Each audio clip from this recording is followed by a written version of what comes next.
We don't matter. It doesn't make any sense. I'm not looking backward. Why don't we just... It was more like you're supposed to say, you know, we're important, and you're supposed to say it's all going to be all right, and you're supposed to say that, you know, whatever you dream can come true, and you're supposed to say all those things. I do believe in manifestation, power of that kind of stuff, but I don't believe that any of it matters. You know, this mattering is to me a human construct born out of a need, the same need as you have to have, you know, deities and things like that. I mean, I believe in an energy of God, an energy of, you know, everything is divine. You know, there's just not, there's no thing that isn't divine. Everything is divine, and I'm that. And it doesn't matter to me what's happening. I'm finding that ultimately the freedom from it is something people are kind of hungry for in a way. Right. They're like, I don't want to be me either. Right. You know, and I go, well, great, because you never have been.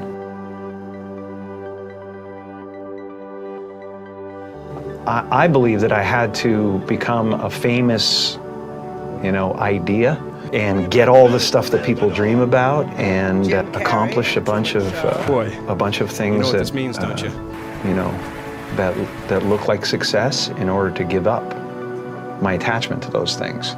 It's been a part of the evolution of ego is to spend your first half of your life acquiring and adding, thinking you can add to yourself, and it looks great. I mean, it looks great when you got a cool car and you got good, nice clothes, and you know, and you've done something that people admire, but it can never fulfill you. You can never be happy. You know what I mean? It's not where happiness comes from. And you know, I dealt with depression, you know, a few years ago, and people still think, well, he's going through, you can tell he's depressed. It's not. I have no depression in my life whatsoever. Literally none. I have sadness and joy and elation and satisfaction and gratitude beyond belief, but all of it is weather. And it just spins around the planet, you know? It doesn't sit on me long enough to kill me. The happy place is realizing that you're everything, you know, and that there's no real you involved in the first place.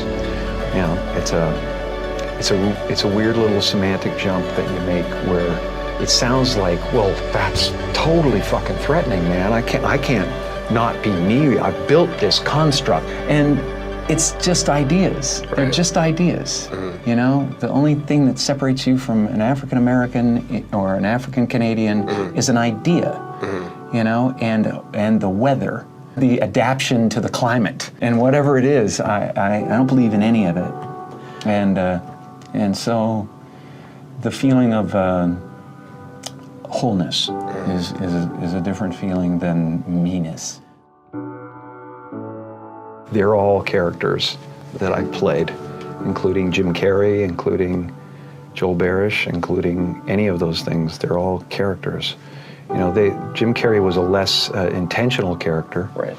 Because I thought I was just building something that people would like, but it was a character, you know, so it's, you know, I played the guy that was free from concern so that people who watched me would be free from concern. You know, and then at a certain point you go like, okay, well, that's great, but you know, it's like the one thing, like people talk about depression all the time. The difference between depression and sadness is just, you know, from happenstance, whatever happened or didn't happen for you, or you know, grief or whatever it is.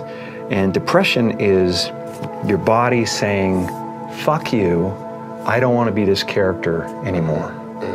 I don't want to hold up this avatar that you've created in the world. It's too much for me, right? You know, and you should think of the word of depressed as deep rest. Deep rest. Your body needs to be depressed. It needs deep rest from the character that you've been trying to play. You know, the great and powerful Oz. I'm the great and powerful Oz. How dare you come near me? You know, kind of thing. And you're just the sweaty guy behind the curtain going. It's an amazing metaphor, you know, in that movie. Brethren, what up with the liar? You know what I'm gonna do about this? It's a pretty name, though. It really is nice. It means merciful, right?